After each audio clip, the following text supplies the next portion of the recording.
They called him the Butcher of Plainfield. Ed Gein's name lives in the public imagination as shorthand for horror, part serial killer, part inspiration for Hollywood nightmares like Psycho and the Texas Chainsaw Massacre. But behind the headlines, beyond the sensational finds and confessions, is a quieter, stranger story. The life and unexplained death of his older brother, Henry.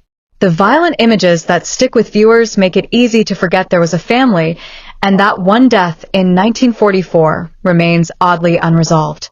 Henry and Ed Gein were the two sons of Augusta and George Gein, raised on a remote Wisconsin farm outside Plainfield. Henry was born in 1902 and arrived in 1906. Their mother, Augusta, shaped the boys' upbringing with intense religious convictions and harsh discipline. In Harold Schechter's biography Deviant, Augusta is described as a domestic tyrant, a woman whose rigid moral worldview and fixation on the supposed wickedness of the outside world left deep marks on her children. The house was small, the isolation complete. Those conditions mattered. They shaped two very different responses in the brothers. Contemporary accounts suggest Henry and Ed generally had a good relationship, work partners who shared the routines of farm life. But they diverged sharply over Augusta. Henry began to see their mother not as a saint, but as a controlling force. Ed, who remained closely bound to her authority, reacted defensively when Henry criticized her. According to reports and dramatizations, this tension escalated into a confrontation. In the recent series Monster, Henry tells Ed he plans to leave, marry the woman he loves, and get free of their mother's grip. The scene is cinematic, words exchanged in a barn, a plea to escape, and the sense that something irrevocable might follow. Television thrives on neat emotional arcs, and Monster uses those elements to provide a clear motive and a shocking resolution. Ed, in rage, kills Henry and attempts to hide the body. It's satisfying storycraft. But while drama can illuminate interpersonal truth, it does not equal historical proof. The real-life facts, when you look closely, are messy. The one indisputable fact is the date of Henry's death, May 16, 1944. He was found near marshland after fire. Beyond the date, accounts fray into inconsistencies. Ed's own explanations shifted. At times, he said, he became separated from Henry when the marsh fire got out of control.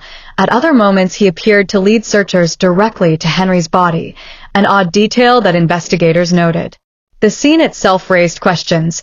Henry's clothes were soot-covered but not burned through, and exposed parts of his body showed no clear burn injuries despite lying on scorched ground.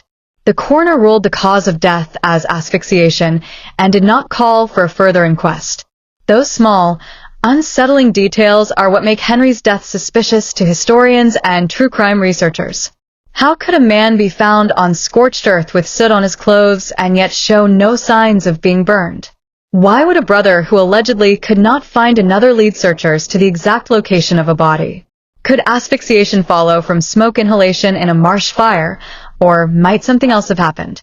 Three broad explanations tend to account for the available facts, though none can be declared certain. First, Henry's death could have been an accident. Working on marsh fires is dangerous.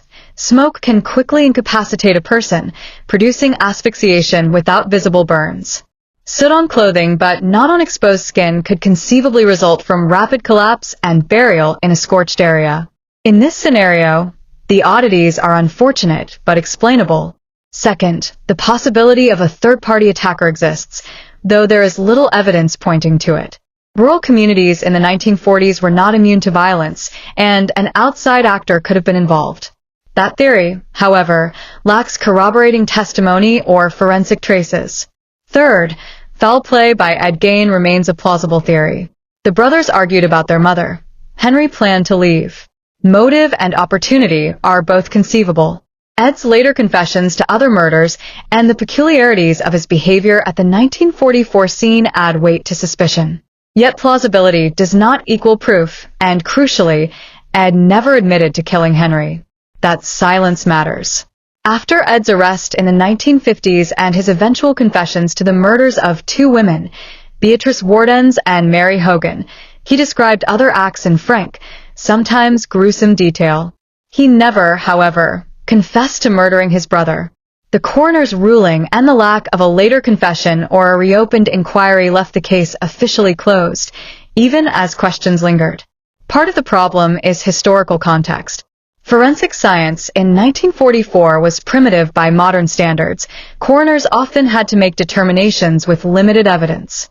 Small towns had fewer investigative resources, and social assumptions could shape official conclusions. As a result, a coroner's ruling of asphyxiation did not necessarily settle the deeper riddles that forensic advances today might probe further. Beyond facts and hypotheses, there is a human story often overshadowed by sensational coverage. Henry was not just a name in a file. He was a man who planned a future, clashed with his family, and vanished in ways that left more questions than closure.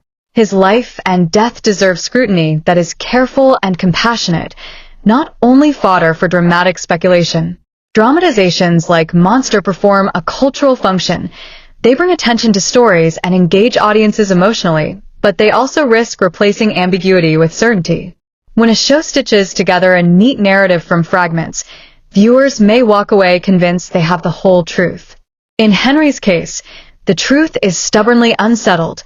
Recorded death by asphyxiation on May 16, 1944.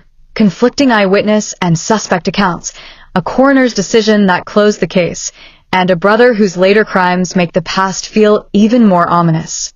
If there is a lesson here, it is this: not every historical mystery yields to dramatic storytelling. Some questions remain in the marshes of the past, partly answered, partly imagined.